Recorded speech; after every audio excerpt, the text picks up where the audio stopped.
When healthcare is too expensive, that's no good for anyone. Taking healthcare out of it being a privileged conversation and carving a path forward for fertility and other health epidemics, that's today's show, folks. Listening to the show live, you will know that we have brilliant partner offers to help you with your low-tox swaps. Enjoy these offers from Forest Superfoods and AusClimate. Gabriela Rosa, how you doing? I am so well, and it's such a privilege to be back on the I show. know, it's been a few years. Many. It's been a minute. It's been a pandemic. It's been you moving to the US to study public health with your Harvard doctorate. Explain to me, let's just start there. What drove you to take the work you are renowned for in last possible hope fertility exploration, which we've all come to know you as, made you think you needed to study more to help even more? What made you think there was something missing? That's a great question. And, as I reminisce about the decision making in that process, the one thing that comes to mind for me was the sheer understanding of the type of patient that I treat, which they've been everywhere. They've done everything. They've seen every doctor. They've done multiple failed IVF cycles.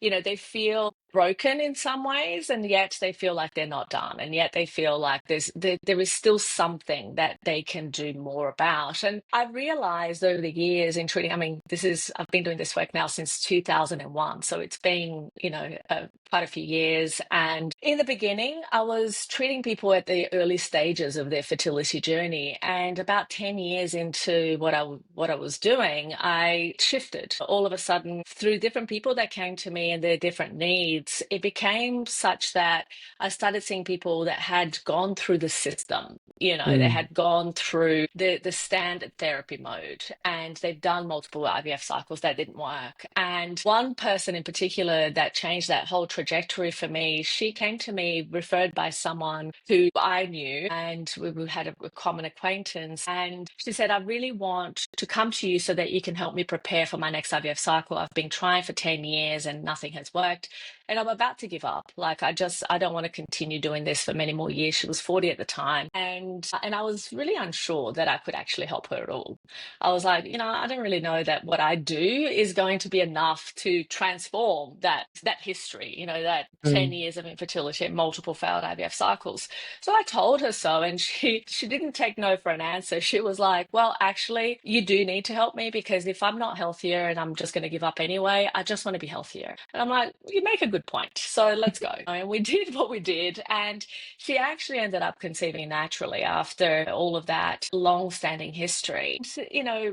That made me see my work in a different way. I was actually skeptical of my own results, How long in ago that was this? context. This was about 15 years ago. She basically made me see what was possible in a very different way. And then soon after she came to see me, there was another lady who came actually dragged by her husband, which is very much the opposite of what I normally see. I see the husbands being Mm. dragged into my office by their Yeah. wives. And she had a 19-year history of infertility at already 43 years of age. And she basically did not want to be there at all. Like, that was the beginning of this encounter, But her husband was very keen that they needed to do one last thing, even though, again, they had already done IVF, they had already done multiple natural treatments, they had done lots of different things, as you can imagine, if you've been Mm. going through this for 19 years. And that too became a healthy baby, naturally conceived after,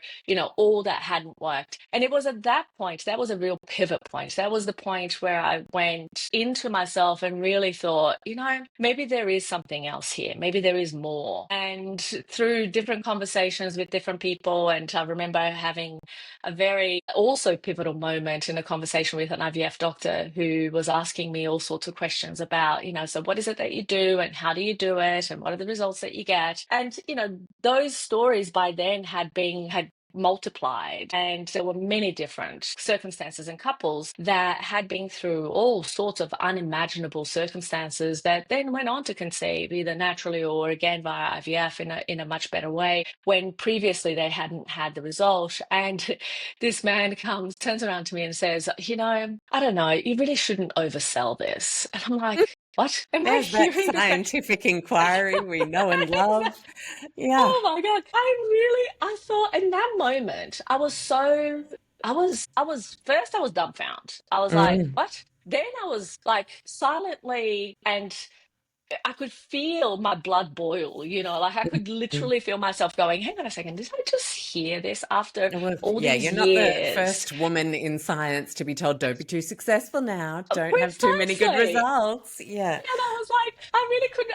And so I said to him, I said, it's interesting that you say that because this is exactly why I've been thinking of doing my doctorate because I already had a master's at that point. This is why I'm thinking of doing my doctorate so that we can actually investigate and understand how these results are possible, not whether they are, because I can truly see after all of these decades of work that they are possible. Therefore, it's really, I think it's a matter of inquiry. The second I said that, he said, oh, I'll supervise you. And I'm like, yes, Okay. thank you. Thank Well, you no, for the you will kind and absolutely, generous offer, you, but you will you will not. absolutely, you will absolutely not ever supervise me.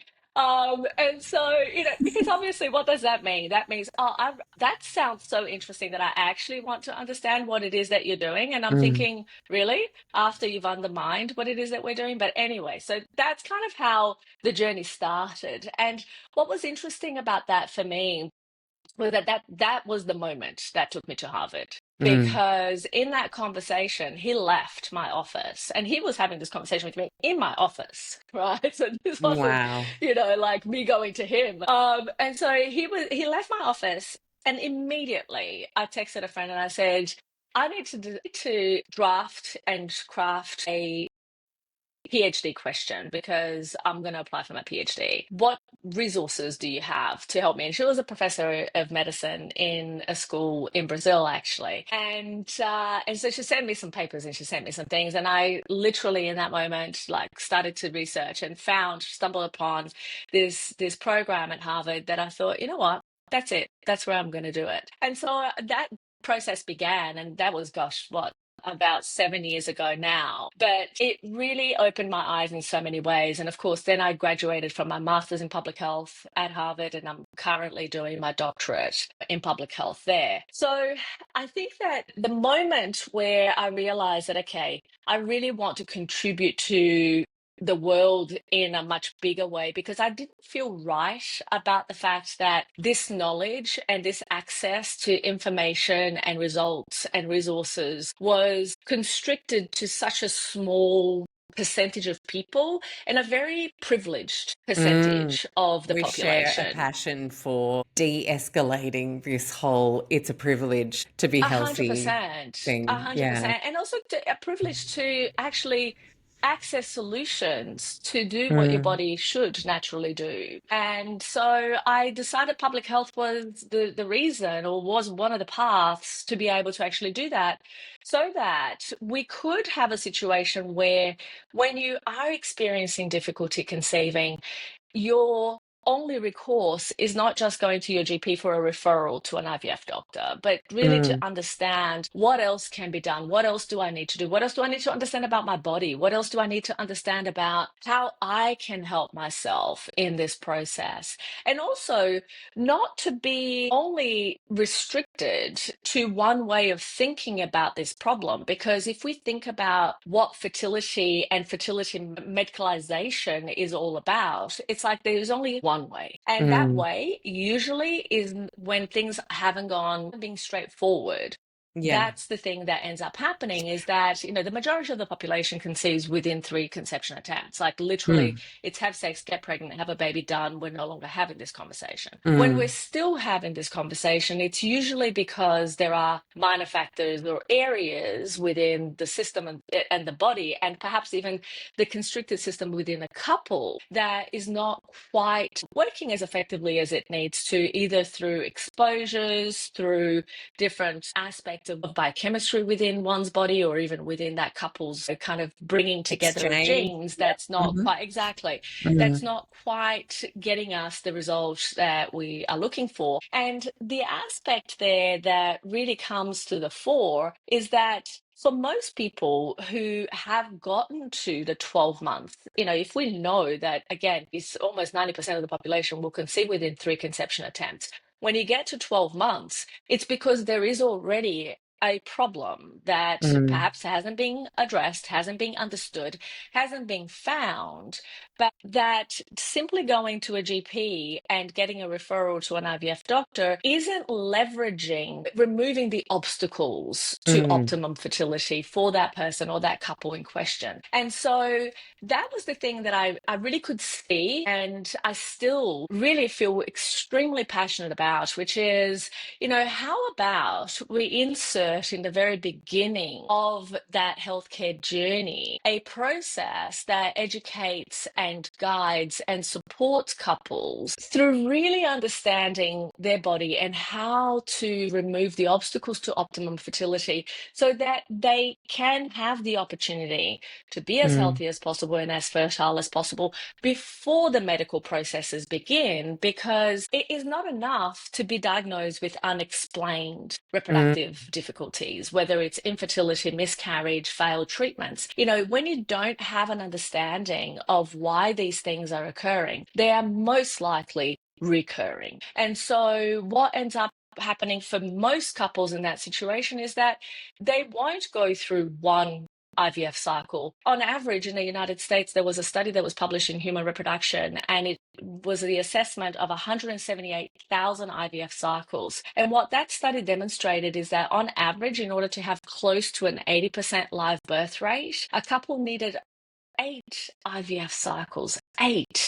oh gosh. Now, And what does that imagine. cost? Well, Well, precisely. emotional cost, physical cost for the woman, and then of course the financial cost. We're back in privileged medicine territory. So it's almost Exactly. that So couples is who struggle, they don't mm, have the privilege of kind of going, "Oh, I don't want to spend money on having a mm, baby." They have no choice but to spend that money. And then you've got to ask, well, how does that actually play out in the ability to then one not only have a child but raise a child? And those mm, disadvantages that occur as a result of being in that situation can be devastating for a person. If we like if we only look at the financial cost, and we know that the financial cost mm, is really the tip of the iceberg when it comes to yeah. difficulty conceiving and keeping a healthy pregnancy to term. But if we just look at that, and in the US, an IVF cycle on average costs $20,000. If you need Mm, 8, most of the population would never be able to afford, because they don't make that much money in their lifetime in some mm, instances, and so it becomes a really challenging situation. And for me, that aspect of fairness and equity and mm, how people are actually able to support a journey that is fulfilled for most people without even thinking about it, let alone trying. mm, 100%. While other people have to go through such struggles and difficulties, was the thing that drove me to go, I just don't feel right about these people being left to their own devices, because no one is helping them. No one is actually taking charge of figuring out, okay, is there a better way, for Mm. this to be done? And so that's why I decided to go and do my doctorate at Harvard. And, it's 1 year to go. Yeah, wow. Congrats. Well, preemptive congrats. Gabriela, is part of the reason you're doing this in the context of a public health PhD versus a women's health PhD, or, the many different things that you could go a little bit more specific in on your topic of passion and research? Is it that privilege piece? Because I think about some of the building blocks you often talk about, environmental exposures, and that for me in Australia, we've just approved a shitstorm of a gas project just today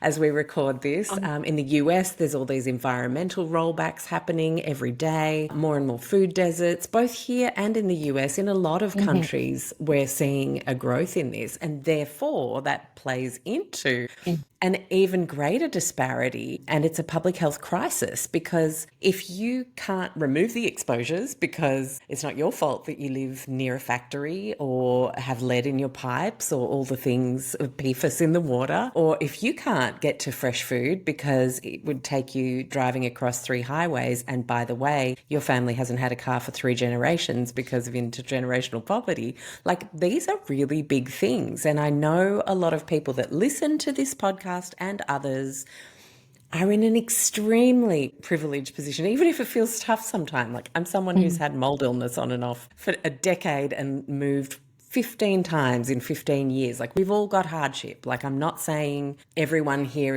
has got it easy, but what I am saying is if we really want to talk about making people genuinely healthier, then we have to talk about the quality of housing, the access to fresh, equitable food pricing, the access to clean air and water. I mean, huge drivers for outcomes in fertility, right? 100%. And actually, it sounds like you've studied public health yourself, Alex. You know, I just have a personal passion for it. I did a pro bono project about 10 years ago here in Sydney, Warwick Farm. It's the third lowest socioeconomic suburb. And I was working with a women's shelter and they had a cafe and I was helping them kind of upgrade in simple ways. Like, how can we get this to be more nutritious, serve the community? They had huge mental health issues. And it was a really incredible experience that has Mm. always then made me just be eyes wide open rather than eyes wide shut. And Yeah, yeah, I think it's just so important for all of us to realize we can all play a much bigger role in the entire collective getting healthier and not leaving people 100%. behind, because 100%. And leaving people behind creates stress that then creates instability that then creates desperate people doing desperate things. I feel like people can't see the bigger picture and it yeah, can be very and I think that frustrating. absolutely, and I think that you've given a wonderful summary of what is public health. You know, public Okay, health great. is really, yeah, it really is about exactly all of those tenets and principles of understanding planetary health is a direct correlation to Mm, physical well-being and physical health on an individual level. So whatever it is that is going to be good for your body and therefore is going to be good for the planet, and whatever it is that's going to be good for the planet is going to be good for your body and your health. mm, So, and all of those concepts of equity and, you know, ensuring access to information, knowledge, resources of every kind and running towards the problems rather, and that's what public health does. You know, public health runs towards the problems that we see in society with the entire focus of figuring out how can we alleviate these challenges. You know, how can we deconstrain the systems so mm, that we can all live in a better way, so that we can all thrive. Because if one person is thriving and 99% of others aren't, exactly what you described is what's going to happen. And there will have a follow on effect, you know, mm, into every piece of society, not just, you know, our own neighborhoods. But there is that kind of flow on effect. So the reason that public health became for me such an important piece was because of understanding that most people are never going to have the ability to advocate for themselves, mm, right? And this is one of the things that for me I'm so passionate about and why I have run a free program for the last 12 years, you know, in the fertility challenge. Like we take people and really provide education, support, knowledge so that then there is an understanding of, because you know there are certain things in terms of life and how we consume information, how we learn, that once you learn, once you are aware, you can't unlearn. You know, mm, this is one of the things that I love about how you provide this access of information and support for anyone who wants to listen, right? Because at the end of the day, what happens by you educating yourself and by you becoming more aware and by you understanding what are some of these levers that are available? And the truth about it is that even when we don't feel empowered to take action, we can. We mm, can take small actions that provide a ripple effect in our general community. We don't have to focus on large scale interventions and improvement if we feel incapable of doing so. But just, you know, looking at how can we reduce waste? How can we reduce consumption? How can we ensure that everyone has that accessibility to the understanding, to knowledge, to support, whatever it is, you know, is mm, going to be how can we volunteer our time and effort to be of service for our fellow human being, you know, and so The concepts that you've mentioned about environmental health, like in fact, the School of Public Health, the Harvard School of Public Health, is very focused on these different types of exposures, exposures of every kind, whether they Mm, are environmental from an air perspective or whether they are food. Most people don't think of food as an exposure, but food is an mm, exposure. Anything that you are exposed to that can create an outcome, exposure disease, right? Exposure outcome is going to be, or a food disease is essentially, what the exposure would be the food. And of course, the disease is the outcome of that exposure. If we start looking at cause and effect a mm. whole lot more in our day to day, and we start to see how it is that this action is going to create a ripple effect elsewhere. And Yeah. from that place, start to ask ourselves, I may not be able to, make billions of dollars worth of donations to some worthy Mm, cause. However, how can I utilize my advocacy, my agency, my ability to spotlight certain things that I see in my day to day that can help others thrive in the best possible way? And I think that that's a question that each of us can ask and answer. And we all have that level of agency. We we all do. have that level of capability. And so by looking at where is this research being done, where is it that we are gaining knowledge and we're gaining understanding about how these factors affect ourselves. When I started doing this work 2 decades ago, what was really fascinating is that I used to talk a lot about these plastics and Mm. PFAS and forever chemicals and all of that as something that people needed to be aware about, and they needed Oh, to I be know, right? And then you see it in the New York Times like this year, and you're like, yeah, we know. and so the thing about that, what's Mm. interesting is that I used to be called and labeled crazy 25 years ago. Hmm. Yeah. People were like, "Oh, you're overreacting. This is just Mm. drama." And then, of course, fast forward many years later, I joined a research working group at Harvard School of Public Health, looking at forever chemicals and PFAS and phthalates and bisphenols and all of these things. We've published papers around that, and so then it's like, well, all of a sudden, not only it's real, it's Mm. actually, it's becoming a whole lot more common knowledge. And what's funny about it now that I look back, I go, well, I wasn't so crazy after all, was I now? But the thing Mm. about it is that in the moment, most people, if they don't understand something, they will usually disregard the idea or oppose the idea. And I think we Yeah. see that so much in health. Mind you, there are many gimmicks out there. And I think that this Mm. is also one of the things that, we have to prepare ourselves in the upcoming times that we face to really discern what is misinformation, which is just, Yeah, people I was not going to knowing ask and you. sharing, yeah, and sharing things that aren't correct, and disinformation, which is people actually sharing information for the purpose of misleading so Mm. that they can take power or make profit or whatever it is. Look, food industry has for the longest time, tobacco industry, I mean, you don't have to go Mm. far, have for the longest time misled groups of people for profit. And so disinformation is not new, and Yeah. nor is misinformation. However, what is happening now is an acceleration of all of those pieces. And I think that one of the ways in which people need to protect themselves is to go to reputable, credible sources of information, and be able to actually really decide what is true and what isn't, because and train themselves into being able to do that more and more, because it will be a skill. I think that out of all of the skills that we can develop as humans, particularly moving forward into the future, and I think that our children really need to be taught that just Mm. because you hear or see something, it doesn't mean that it's true. You need to inquire, you need to actually be curious about some things and not just accept them as truth or reality, or disregard them as non-truth Mm-hmm. because you don't understand it. I literally test my teenager when I see outrageous things on the internet, outrageous claims, ridiculous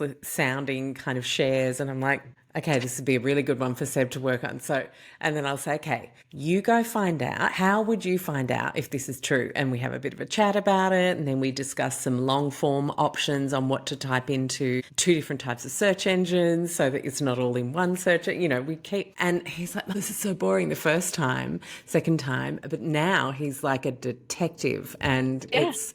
it's great because sometimes you don't actually find out what is true. In fact, sometimes you actually just find out there's some fluidity as well, and that there are Yes. actually Yes. people that believe different things. And you've found PhDs and PhDs who actually have opposing ideas around an issue. And then we're good because that's actually just proving that the world isn't black and white. And that's Oh, part of absolutely. the healing, I think, through this phase of pitting each other against each other in health, which is And you so see, yeah. And I it's think that so unproductive to actual yes. progress in Yes, health. absolutely. And really, if you look at the premise of science and scientific exploration and the contribution and development of knowledge, is that there is equipoise, which essentially means that you don't know the truth. The truth lies between these polarized ideas of, what is closer to something that encompasses all of the different opinions and all of the different ways. And one really important thing I think for people to realize is that truth is also dependent upon values and preferences. Mm, This is such an incredibly important thing to understand that yes, it may very well be that there are some evidence-based premise about and some facts about a particular topic, about a particular conversation.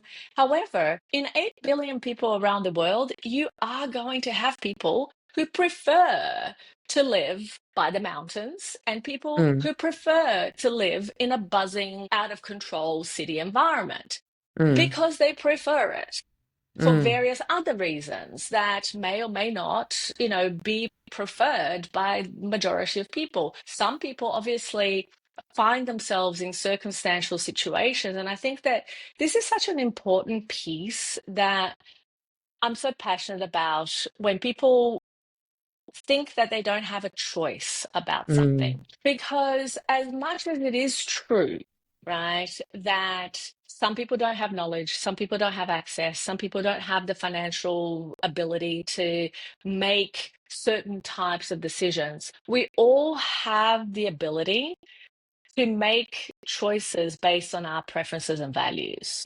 So some people prefer to know that by them going to bed at 9 a.m. or 9 p.m., that in the morning they're going to feel more refreshed. Other people prefer to feel that their sense of autonomy in watching Netflix until 1 a.m. is more important than going to bed at 9 p.m. And that is a value and preference choice that, sure, when you understand more about what makes your body thrive, your energy, how it is that you feel, you may make different choices by being educated about a particular understanding of some concept. You may choose to say, I prefer my sense of autonomy, but I also really truly value knowing that in the long term, my body is going to be better regulated. I'm going to be able to actually have better management over my emotions. I'll be able to do all of these other things because I'm mm. going to go to bed at 9 p.m. And as a result of making that discerning choice, I'm not going to feel like I'm missing out because I have Yeah. considered all of the things that I value and prefer. And Mm, therefore, my choice is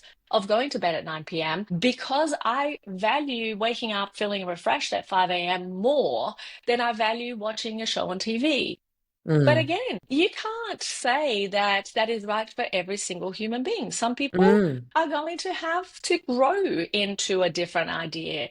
And that's the beauty, I think, of humanity is the fact that we also go through phases, as humans. I mean, Yeah. look at us personally, right? When I Mm, was 15, gosh, my preferences were very different to what they're now. I still went to bed at 9 p.m. then as I do now. But that was because when I was 15, it was my mother's decision. It yeah. was like, that is curfew. That is the Mm, time that you are going to bed. When I left home, which I left home at 18, right?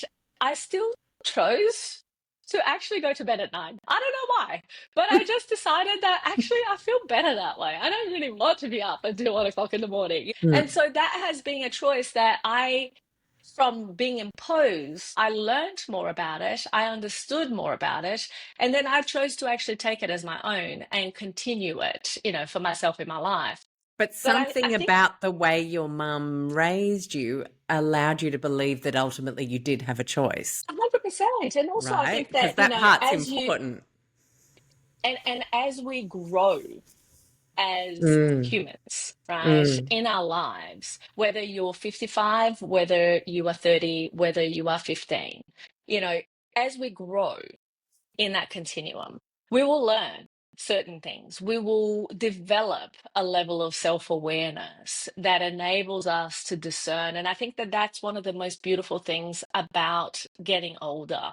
mm, Is that you are able to see things through different lenses and prisms that you couldn't see before yeah, because of your mounting experience in different areas. All of a sudden, I think that, we start to have this nuanced idea of the world. And I think that what you've spoken about in terms of things just not being black and white is so important, because the second that you think that and that you mm, believe that the world is one way, I think we miss out so much on what else is it that we're not considering in this piece of information, view of the mm, world. Because really, if you think about it, it's that whole idea of the elephant. If you have people looking at its paw and one looking at its ear and one looking at its tail and thinking that, you know, they're looking at something without really considering that actually they're all looking at different parts of something, yeah, is a loss, because mm, they're all wrong. The truth lies somewhere in between, and there are multiple perspectives around the same experience of reality. So I think that mm, that is an important consideration that we must have in this day and time that we are living. Is that absolutely. one person may have an opinion that is completely opposed to yours, but it may just be that you're looking at different pieces and different parts of the same situation, of the same Mm, narrative. And by doing that, by triangulating what this person is saying versus what that other person is saying versus what you believe, I think we are much more likely to arrive at a place that is reasonable for all of us. 100%. Could not agree more. And so I have a question for you as someone who rubs shoulders every day with people studying at PhD level or already holding PhDs in some of the highest valued institutions of science. What do you all do to discuss a topic? Are there effective ways that scientists do it with colleagues who have differing perspectives or views that helps you actually stay calm? I'll see you tomorrow, kind of, because I think people feel like, and I think big tech has actually created the poop storm of the attack and warlike mentality around people who aren't like you or think differently. You can only just look at a comment thread and see how much name calling, they're just very unproductive, all of it. Anyway, so how do we actually productively explore multiple perspectives? What are the best in the world doing to do Mm. that and actually hold different pieces, different sides of the same situation Yeah, with yeah, respect and yeah. listening and sharing rather than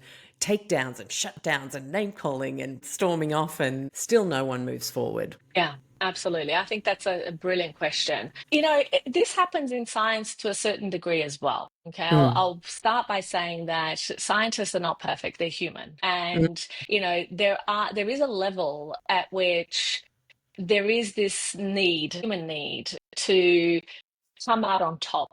yeah. In a way, in an I've argument. discussed it with an amazing investigative journalist. What's his name? Charles Pillar. I had him on the show recently about the doctored Alzheimer's. imaging that then led to this amyloid hypothesis forming the basis of all the drugs in the last 20 years. And turns out there's a bit of Photoshop going on there. Whoops. But it's Yeah. this crazy pressure, desire, ego, all of the Yes. above Yes. to be the Yes. person who has the big discovery. And I think part of it is actually taking the pressure off scientists that would fix a lot of things as well, Yeah, I'd imagine. absolutely, percent. And so, that's one thing that I think we need to take into account and obviously need to take into consideration is that there is no perfection anywhere. I think that that's really a really important takeaway message because sometimes when we look up to, either a person, an institution, whatever it is, When we we have a guruize tendency them. to Yeah. exactly, we have a tendency to overlook the flaws. And Mm. I think that that's the first piece that is really important in a conversation like this is to actually understand that everything in life has good and not so good. Or, Yeah. we label it that way, right? It's just facts. All of it is facts. And some Mm. people will think that those certain facts are good and certain facts are not good. And so one thing that scientists do though that I really love and that I have trained myself more and more over the years through, obviously my work and running a clinic is the fact that you have to take the emotion out of it. Mm. So when you are assessing a situation, it's not that you don't have values and preferences or you would prefer something to be a certain way. You have your hypothesis about what is true and what isn't, but Mm. you at the same time respect that there is absolutely room for you to be wrong. And Yeah. time is usually what will tell that. Now, there are some incredible scientists at Harvard, people who have led discoveries around the world. I mean, Dr. Walter Willett comes to mind every single time. He is one of the most, in fact, I think he is the most cited scientist in the world in Oh, terms wow. of, yes. So look him up. Dr. Walter Willett, he is a genius as far as I'm concerned. He is still working at Harvard. He was one of the original. So Dr. Frank Spitzer was the initiator of the Nurses' Health Study Mm-hmm. and the cohort Yeah. of the Nurses Nurse Study at Harvard Chan School of Public Health. And Walter was his mentee and did his PhD under him, who then became the primary investigator of the Nurses Health Study and then created other cohorts and so on and so forth. The things that we understand about trans fats being bad for your health. In fact, Walter Willett was the person who actually researched and created enough evidence to get trans fats banned in the United States. Woohoo. These have essentially gotten to the bottom of understanding that salt increases your blood pressure and that fish oils are good for your heart health. Like all of that, those things that we now take for granted that we think, oh, yeah, of course, those things are true, were actually discoveries made by these two men and their associate, teams and the Mm. groups of scientists that work under them. And Walter was one of my professors at Harvard. I did the Wow. nutrition concentration at the School of Public Health in my MPH, and listening, being in a lecture. And I took an entire semester of courses with him. He's so accessible. He's an incredible, incredible human being and scientist. And being in one of his classes is an incredible lesson in how to disagree Mm. is such, and even, like I've had the opportunity, he's sat on committees of colleagues of mine, PhD dissertations and all of those things. And, as you go into a dissertation, the way that it works is that you present your dissertation and, the work that you've done at Harvard, you have to have three major aims, each of which has to become a scientific paper. One of my colleagues got one of his published in the Lancet. Dr. Walter Willett was in his actual dissertation, and his topic is ultra processed foods. And Mm. so what was interesting about that is that Walter does not believe in the concept of ultra processed foods in the way that it's described. He believes that there are certain ultra processed foods or reformulation of processed foods that can be done to help ensure that people who have no access to food or food security can actually access those foods. So he believes that, the way in which the Nova concept has been defined actually robs some people of food access. And so Mm, fundamentally, he disagrees with the concept as it is described, but he is so wonderful at actually giving ideas about, have you considered looking at this so problem good. from this other way? Mm, Not to say that, this is wrong or you shouldn't do it this way because it's not, the way that it is meant to be done. He really has this ability to go, my opinions aside, and yes, there are some issues with some of the concepts. You don't throw the baby out with the bathwater, but you actually add to the discourse. You go, mm, these are my views. These are the things that I don't agree with. And this is how I believe it can be improved. And have you considered, given your beliefs, your values and preferences, these other options of mm. investigating the problem? So that's the one thing that I will say is a trait and a characteristic that I have observed in the halls of Harvard many, many times, where people, the hallmark of intelligence, in my opinion, now is not whether you have the answer. It's whether you can be open to contributing to the ongoing discourse in a way that adds value to A the productive conversation. addition to the conversation rather than 100%. the arrival at the one final answer. Exactly. Absolutely. But the truth is that what we know today is going to be completely different to what we will know in 200 years from now. Even if you Mm, look back in history, like what we know today, and we look back at what we knew 50 years ago, even like mm, 100 years ago, it's pitiful to think that at one point in our existence, we thought that cigarettes were actually good for you, that they were, able to as relax recommended by your people doctor. as Yeah. recommended by your Well, doctor, heck, and that I it used to took smoke 40 and I thought they were years. very relaxing.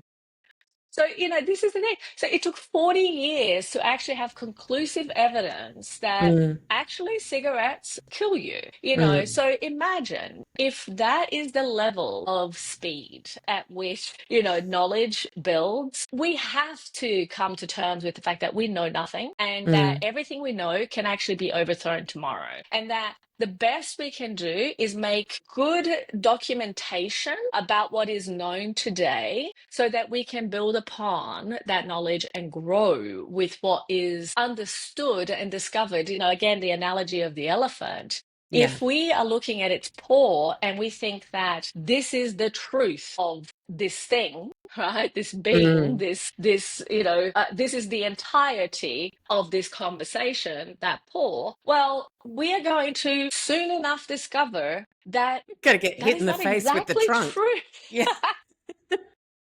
It's not Whoops. exactly true. So there has to be a level of humility to understand that your opinion is simply that, is simply your opinion. And one of Can my I? favorites, Oh, sorry. No, you go. Keep sorry, going. one of my favorite, I think one of the favorite things that I have learned at Harvard over these last 7 years is Dr. Edward Deming. He was a biostatistician. He's the father of health improvement, health quality improvement in healthcare system. I mean, he basically, the history of him and his accomplishments actually come from the automotive industry in Toyota in Ah, the like time that post-war. 1% kind of theory. Yeah. So he basically, what he did was develop processes to be able to actually, essentially plan for and execute upon improvement in a way that was scalable. And then of course that was taken, his theories and, his work started to be used in healthcare improvement and quality improvement.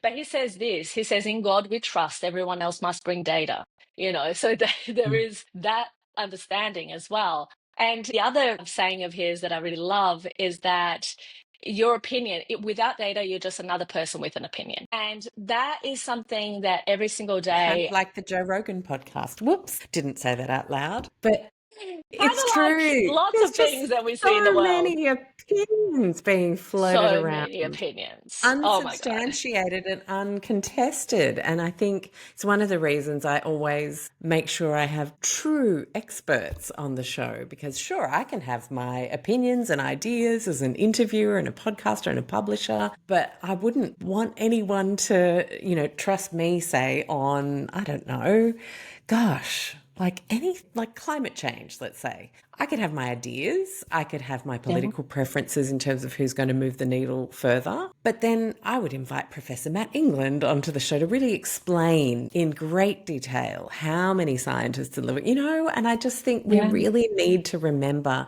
that there are people who dedicate their lives, and as you said, not always right, not always 100% correct. But if you're like, at least try and find the people who are, and I love what you said there, Gabriella, contributing positively to the evolving discourse that Discord. moves us forward instead of Yeah. continues us against each other. I think that's so Yeah. powerful. Yeah, I think that we need to look at humanity. This is where I think we can take science and put it into daily life, which is Mm, if you look at everybody as your collaborator, that's how we do it in science, right? So it's like it's one person might be the primary investigator, but then you actually have the other really smart and intelligent and incredible, bright people who literally come in just to say, hey, but have you considered that this is actually not the best way to do it, and that this is the other way that you could do it. And then mm, that in itself might actually bring a third idea and a triangulation of those two pieces that goes, well, actually, now that you said that, maybe we do it this way. And that is where improvement comes from, because yeah. you're looking at how can we collaborate and how can we actually be respectful. And this is again going back to Walter. The one thing that I think is so brilliant about him, because I see him daily still, right, in how he interacts, in the things that he does and says. And I look at him, and every single time that he disagrees, he does it with such reverence for the person and such respect So for how what does it sound? How does Walter it's disagreeing sound? it it, look, he might use the word useless, right? About like, I think the concept of nova is useless. Yeah. The thing about it is that he will, because of the way in which he brings argument to the conversation, substantiated by evidence and reason, right?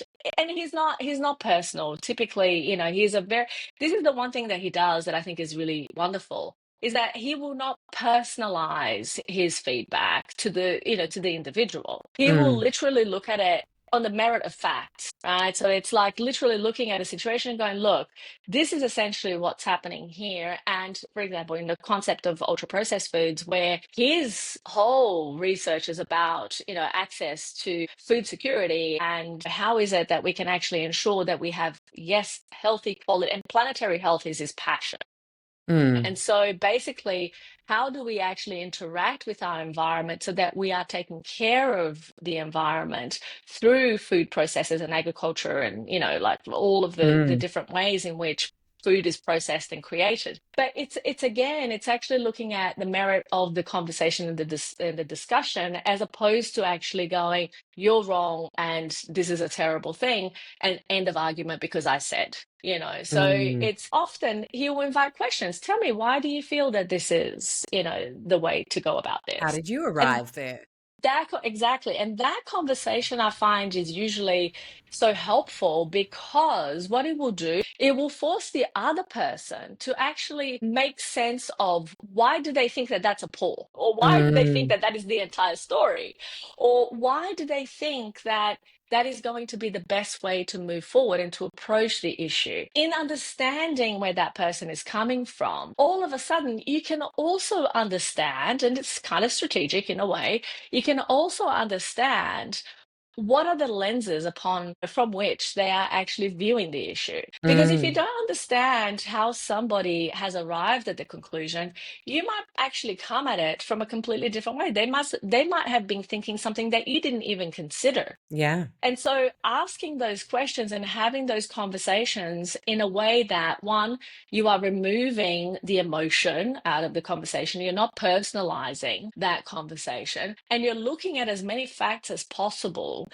This is one thing that I see happen very frequently over here, is the idea that if you're going to come to a discussion, you've done your literature review.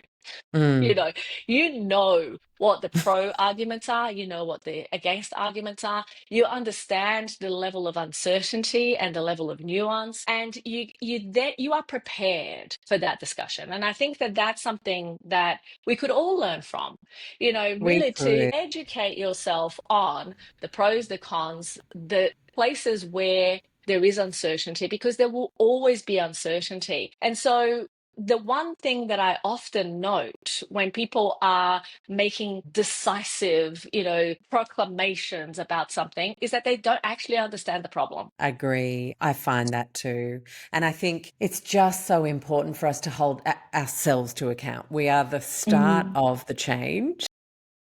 Yeah, If we actually deepen our understanding and take in more perspectives, even on things we're super, super sure about. yeah. Because I remember, like fixed ideas around clean energy is amazing. We've got to change everything to, and then you think, well, then there's the EMF component and we are an electrical being. So how's that going to work if we're all in Mm. cars, or the recyclable component of certain parts, or the finite materials just being swapped from one finite material to at least a non-air polluting everyday finite material, but still Mm. finite.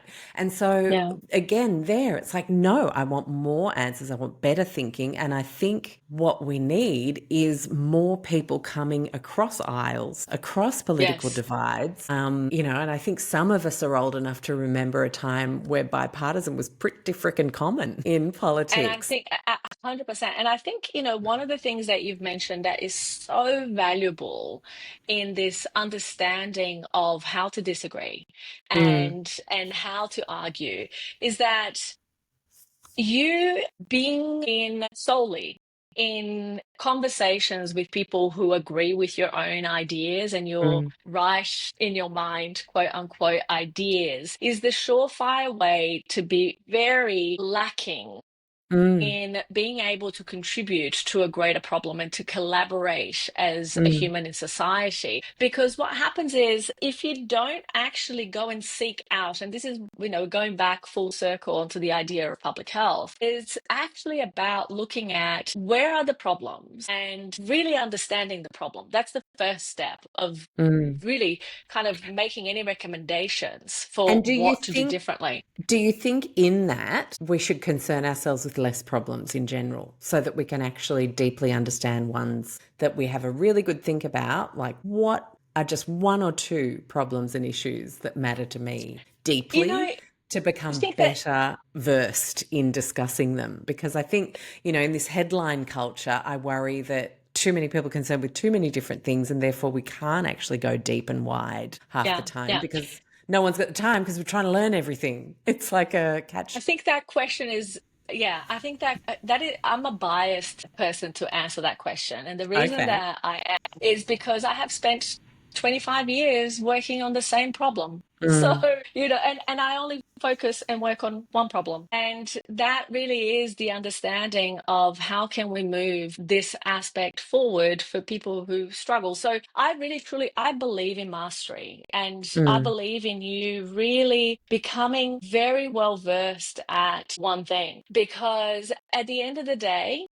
you can try and follow the trend of the day, and that's all well and good. But what I believe is going to happen there is you're going to be much more of a generalist. And there are mm. some people who are generalists who are good at being able to actually start and move forward discourse around those topics and bring, like, Yeah, I would consider bring myself a experts together. generalist.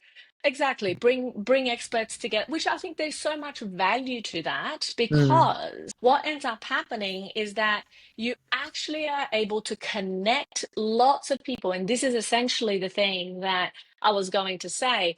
There is so much value in actually seeking and looking for ideas and people who disagree mm, across different topics so that you can actually understand how to improve the recommendations around said topic. So, there is definitely a situation where certain people are going to be drawn to really focusing on an area. Other people are going to be drawn to bringing people Mm, together, and there is value in all of those pieces. There is value in all of those things. I think that the more that we recognize that, and the more that we also recognize, and I think that you do this brilliantly, which is to recognize that we don't know all the pieces. Even mm, though we might like to be aware of many different aspects, it's not going to be something that we are just going to know. And I think that the takeaway, in this conversation really is about being curious. mm, Be curious about, if things weren't this way, how else could it be that this actually is? Or another question that I think is interesting is, where is the truth in this conversation? mm. And where is it that it's not how I initially thought that it was? Have, I think that being able to play with those different concepts of like, okay, where might I be wrong is a great question to ask. mhm. Because if you can deconstruct that process, if you can, I think that Leila Hamosi actually talks about this in a really great way, which is this idea that what are all the things that you would do if you wanted to fail? Okay. Yeah. And you list those things down, and then you reverse engineer. If those are the things that you would do to fail, then what do you need to do to succeed? And I think that these questions, and borrowing from different modalities, and from different ways of thinking and different people, I think is also helpful, especially the people from whom you disagree. I Mm, think that, for me, that has been a lesson. And again, this is going back to the original question that you asked: how do scientists, how do people here look at conversations? They literally go and look for the people they disagree with, sometimes with the underlying idea of wanting to prove them wrong. yeah. Yeah. But really, they look for that to see, okay, where can I be improving my thinking? Because I think that a lot of what we're experiencing these days is errors in thinking. Mhm.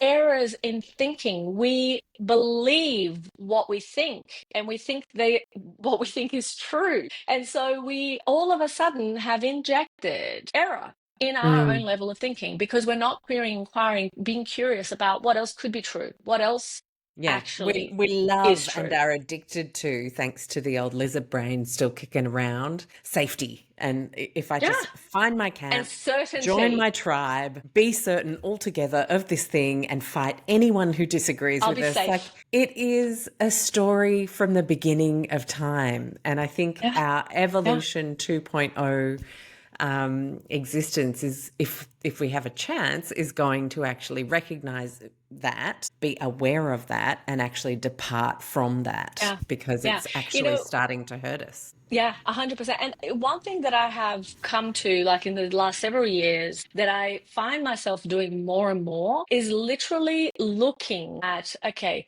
who do I think is so ridiculous and ludicrous in their exposition of how life is? And I hear and I want to listen to them and see, okay, in what instance is that true? Because there has to be some reason why this person is thinking this. Is there a reality in which Mm, that's true?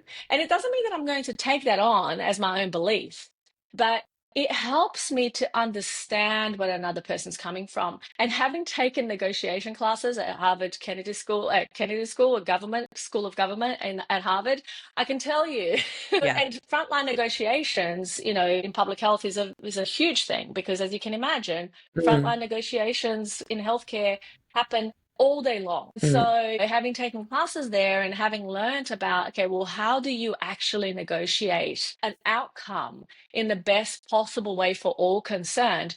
The only way that you can do that really well is actually to understand the other party's interest. What is mm, driving that person? What is driving that opinion? What is driving that level of understanding, or that level of whatever it is that you want to label it? for this to be where we are right now.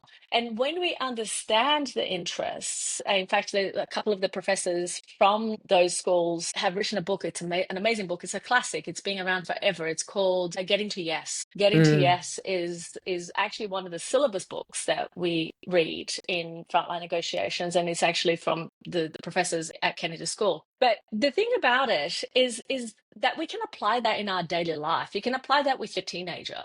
Like mm, literally, since learning it, I actually apply it in all my personal relationships. It's like, okay, yeah. I'm trying to negotiate this kid going to bed by 9 p.m. So, Mm, yeah. How are because we going to do it's not, that? we're not Yeah. living in the time that I was brought up, which is my mother Mm, said, that's it. Right? Like yeah. that was it. That I she got the said it. French Well, death stare and I just knew not to question that. Yeah. no, that's it. So it's like my mother said that's the end of the conversation, right? It was the authoritarian. And mind you, I was born in a military regime. I was born in Brazil at the time of dictatorship. So my mother Yeah. learned very well, let me tell you. Yeah. And so these days, it's not quite like that. So I can't, my child was not born under the dictatorship, although, it would Yeah. be so much easier if that was the case. So But I have to again, learn to certainty does make things easier to a A certain point. hundred percent. But Especially when then, it comes to getting your teenager to bed at 9 p.m. yeah. Yeah. But you see, the thing is, it's not going to be the way of the land, and it's not going to also teach them how to navigate their own life. And so, Mm, I feel that as a parent, what we are part of our responsibility is actually understanding how we need to be flexible in mm, being able to and understand what are the interests that drive the current behavior we have. If we want a different behavior, yeah. how are we actually going to play to those interests? Because that's the only way that as a whole, whether it's in family life, whether it's in society, whether it's as humanity, that's the only way that we are actually able to thrive together. So Mm, understanding in interests is a huge part of doing argumenting well. mm. And so, can I ask you? I want to ask you one more question. And I feel like I could literally chat for another 2 hours about these sorts of topics because I genuinely find it fascinating. And I think building literacy around how to think effectively is so important. But I want to ask you, when have you, in this last few years, been very certain of something scientifically, thought you really, really knew it, and then you're like, oh, I hadn't considered that. Can you share like Yeah. a bit of a moment? I'm putting you on the Yeah. spot there, but I I'm think, sure no, there's got to be there are something. so many of those moments, Mm, Alex. Like, I'm just trying to pick what is the best one. mm, I think that there is, and I think that what's most on my mind at this point, and again in the vein of public health, and actually how do we grow the conversation to reach more people and to be in a way that's going to serve the highest, greatest number of people.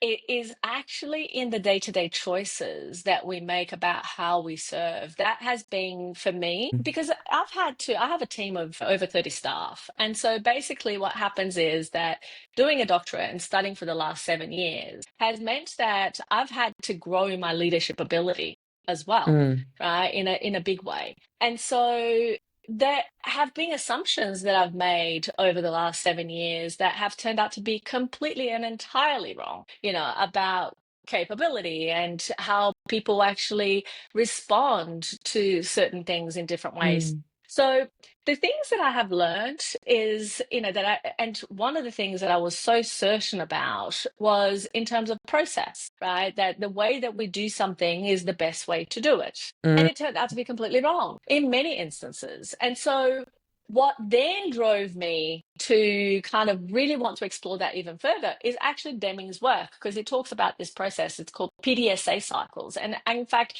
it's a wonderful thing for people to research and actually look into because it's a very simple way to study mm. how you make choices and decisions in your day to day and test your hypotheses in your daily life.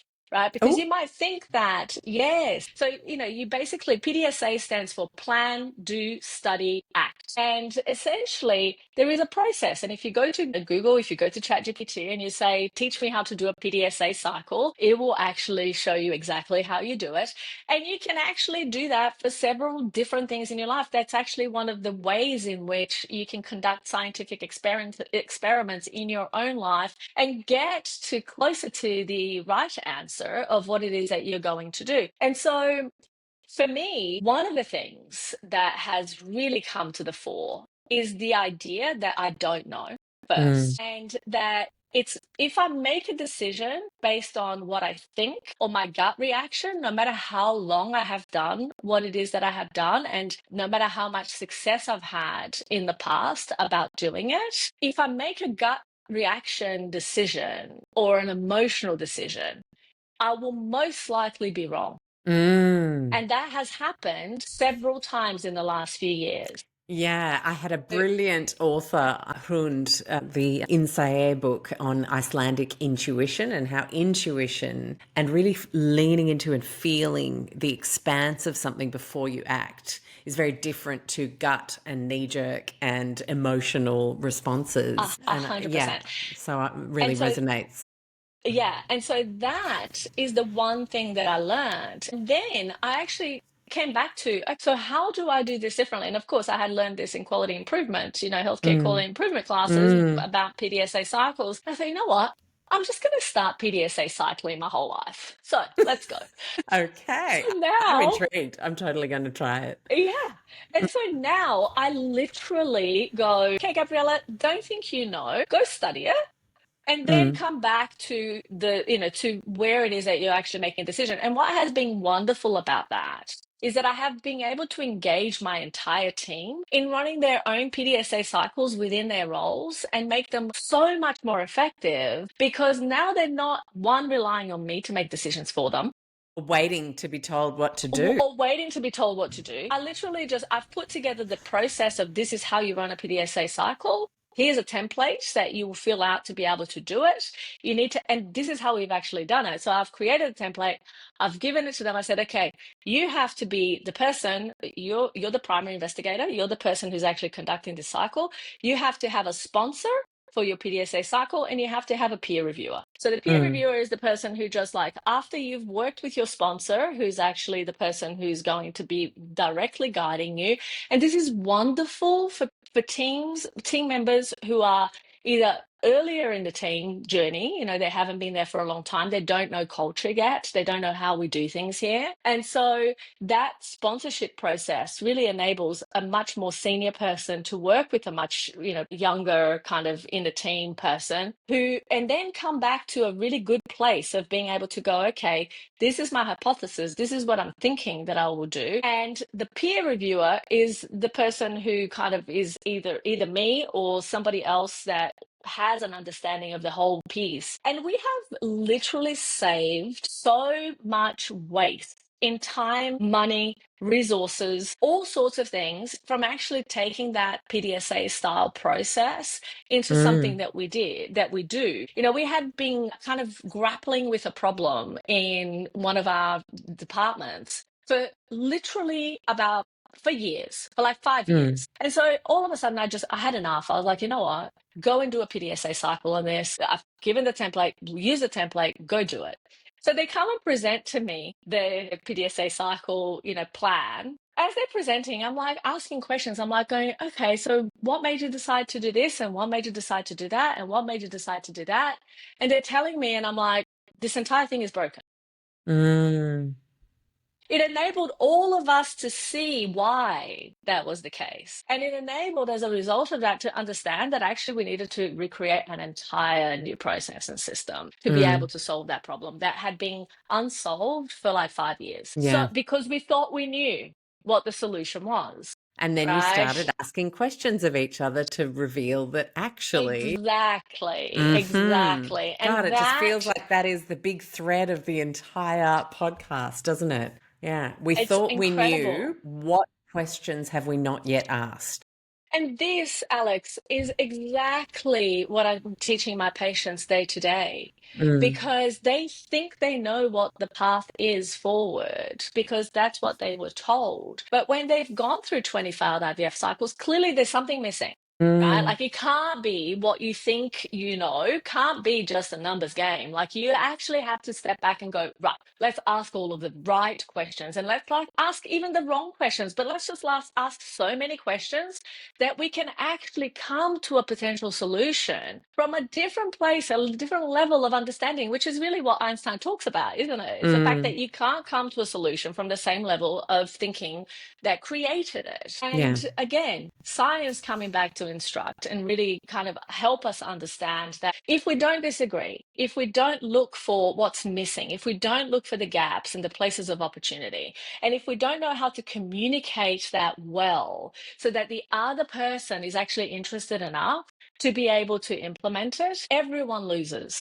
And I think Everyone loses. a lot of people feel like, oh my God, but if we just let everybody ask lots of questions, we're going to end up down all these infinite rabbit holes and we're never going to find the answer. But I think the PDSA that you were talking about, where there's a more structured approach to the questions and then regrouping and then what more information do we need and what's going to help us move it forward, like it's almost like questions are fine, but how are they productively contributing to moving the Yeah, discourse forward rather than exactly, just creating exactly. more questions and chaos? And then you're testing your assumption. So once you actually have your plan together, you go, Yeah. okay, this is the plan. This is what we're going to do. Mm, Okay. And this is the basis of how scientific studies are done. Like you literally have to put up a proposal together so that you can actually outline very clearly what is it that you're going to do. And mm. you describe everything in great detail. Like if you've ever gone through an ethics committee approval process, which I've just finished one, I can tell you, they ask you what is the color of your underpants, like they want to know Hopefully all the not. things. No, but like to that Mm, level. mm. So literally they want to know all the different things that you're going to do and how you're going to do it and why do you think that's a good idea? Like you have to substantiate all of these things. Yeah. And and so the thing about it is that in putting that plan together though, oh my God, you have thought about all the different possible scenarios of where this can go wrong. And sometimes you've actually ascertained in advance where it will go wrong if you don't mediate that problem or mitigate that problem. And so therefore you really are going to look at the situation a different way. But with the PDSA cycle, because, and even if you're applying in your day to day, like you can do this in the back of a napkin, but at the end of the day, putting your thoughts down on paper is the thing that makes the most difference in actually Mm, understanding the problem. mm, And this is one thing as well that I have come to understanding a whole lot more about. My doctoral thesis is around expressive writing and looking at infertility related trauma, grief, and quality of life. And this idea of when you actually write down things and you are able to restructure the way you think, there is so much power in actually writing things down clearly. And there is a part of your brain that actually changes as a result of you having to put a sentence after another in mm, writing down a problem. And so once you're writing that in your PDSA cycle for life, where you're writing down what is your plan and then you actually go and do that plan, you have a much greater chance of actually being effective in implementation as a result of it. And then, of course, you also know what it is that you're going to be tracking. What are you measuring? What are you actually wanting to know out of this whole situation, And then, of course, as you do that and as you study it, which is mm, looking at, okay, what is the objective nature of what I found in this process? Like, not what somebody tells you, although that mm, may be informative and helpful in some instances, but you're looking at the quantitative data that you've mm. collected, that you pre planned, and that you've pre Yeah. processed to be able to go, all right, this is essentially how I will know that I have achieved success or I have not. And so you're measuring that and you're studying it. So then you will actually be able to go and act, i.e., do I change my entire processes out of the whole business to actually match this way, this new way of doing things? Is that worth it, given this little test that we ran over here?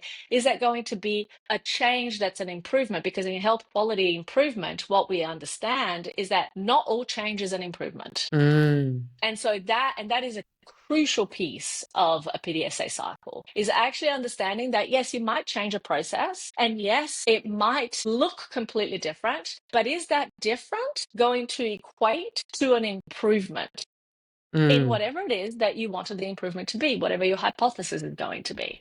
And Yeah. so it's been transformational. So that's the thing that I will answer in terms Such of like what has actually changed for me. That has been a big thing that has changed for me in the It's last few such a great years. example. I love that, Gabriella, because as you were especially kind of summarizing it towards the end, I thought we can all take that in dietary changes that we're making, Yes. or, Yes. all the kinds of, because can get very noisy out there. But if you do a really qualitative, I'm going to document this, I'm going to really, with curiosity rather than, Yes. vigilance, because that can then, Yes. if you're trying to do a digestive kind of introspective, then you definitely don't want to be stressed about analyzing your No, no. digestion because But that's going to throw it out. But yeah. you want to be a scientist of your own body. Mm, I advocate for my patients and give them agency on this, is literally like, how can you become the scientist of your own body? Because at the end of the day, you are the expert on you. You mm, know yourself better than anybody else. You know how you feel and what is true for you better than anybody practitioner outside of you treating you. And mm, so you need to be able to quantitatively understand, not just think, i.e., qualitatively think that it's an improvement. You need to mm, quantitatively understand, is this true for me? mm, And how do I get to yes or no? Because it's not enough to go, oh, I think it is. mm, Your thoughts, as wonderful as they might be, are not very good kind of measure of reality. mm. Depending on how much sleep you've had in a day, how much you feel, certain things, many different reasons Or who you're surrounded why. by. Yeah. Exactly, by who and what. And so, Mm, so don't rely on your thinking and your emotions to make health decisions, to make life decisions, to make any kind of decisions, because often, and it's not about not relying on your intuition. Yes, rely on your intuition, rely on it heavily, really leverage it and test it. mm. So test your assumptions. You I see, agree. that is the Because biggest thing that we we can can leverage still, from. yeah, because you don't want to be confusing intuition and gut reactions. Oh my Exactly. gosh. Okay. So it is now way past my bedtime. We are 9 p.m. wasn't going. tonight. It was not a 9 p.m. kind of night. And I think it is a very long time since I've put makeup on at to 10 p.m. on a Friday night. I couldn't I feel even honored. estimate how old I would have been at the time. It's probably a good 25 years. But such an interesting conversation, Gabriella. I think these sticky, murky, explorations of how to think better, how to demand better of the people we decide to follow, and how to find people who disagree at the highest level, not just Yes, randos on the internet. yes, And yes. how are they disagreeing and what kind of debates are they having? It's certainly something I'm personally looking for more in my Yeah, own yeah. exploration of big topics. And I And think, so, yeah. sorry to interrupt, but I think that this is something that I really want to leave people with, is Mm, that if you are going to follow someone's advice, if you're going to do something, I think that looking at how that person disagrees is a really useful telltale sign of what you can expect. mm, Because what happens is that if people have good arguments and considered ideas around a disagreement, it demonstrates, and not personalized disagreement. mm. They're not actually calling names. I mean, who does that? Yeah, vendetta Really. style. Yeah. Like, are we back in high school? Like, what is Mm, this? So I think that being able to really take that lens and go, the way that somebody disagrees tells a lot about their character and what they believe. If they believe in respect, and if they believe in other people actually being equals, and being, I think that there is a character there, a character trait that's important to be able to move conversations forward, you mm, see. And that's one of the ways to actually be able to see, how is it that, what do I want to take from this? And it's not that you don't look at every other person who disagrees in their own style, in their own way, to gain ideas and to glean information, but to really give people credibility, I think is a hallmark of how they conduct their assumptions and the testing of their assumptions, and what it is that they're actually, how they're showing up in the world actually matters a lot. Love that. Yes, don't give people a prize of credibility without substantiation and Yes, then deserving it. Yeah, love that. yes, So good. yes. Gabriela, good luck with your home stretch on the doctorate. So wonderful to have you back on the show. And we'll obviously got all the details in the show notes for people who want to connect with your brilliant work. So thank you for all you're doing. Thank you. Thank you so much. Thank you for having me. Thank you for putting makeup on at 11 o'clock at night. Like Anytime, anytime. I'm I'm now very, clearly a very, party animal in the podcast, actually. I Yeah, mean, only in the on a Friday podcast world. night, for sure. It's the Go girl. weekend. Thank I hope you loved today's show as much as I loved bringing it to you. I want to remind you that if you are someone who craves a low tox community that is judgment free, full of empowerment, has health professionals and building health professionals that can support you, as well as me in there answering questions multiple times a week, I want to invite you to join the Low Tox Club. For the price of less than a cup of coffee a month, you have an annual membership for $49 Australian, so it's about $30 US or euro, that allows you to have a member masterclass every single month with a health professional or global expert from the podcast, where we have them to ourselves for an hour to ask questions and deep dive further. You have the beautiful supportive chat group. You have Q&As with me answering questions. We read books and talk about them, and a whole bunch more. You can head to lowtoxlife.com, hit the explore tab, and join the club is the very first option on that list. Of course, we have over 10 evergreen courses that you can jump into anytime, whether it's navigating everyday low tox swaps with our Go Low Tox signature course, whether you have kids and you're wanting to know how to best support them with our Low Tox Kids course, whether you're planning a family and looking at a healthy low tox preconception journey, reducing inflammation, especially the chronic kind, with our Inflammation Ninja course, many other courses. You can again head to lowtoxlife.com, hit the courses tab, and you'll see all of the options, which includes a business course, my Low Tox Method program.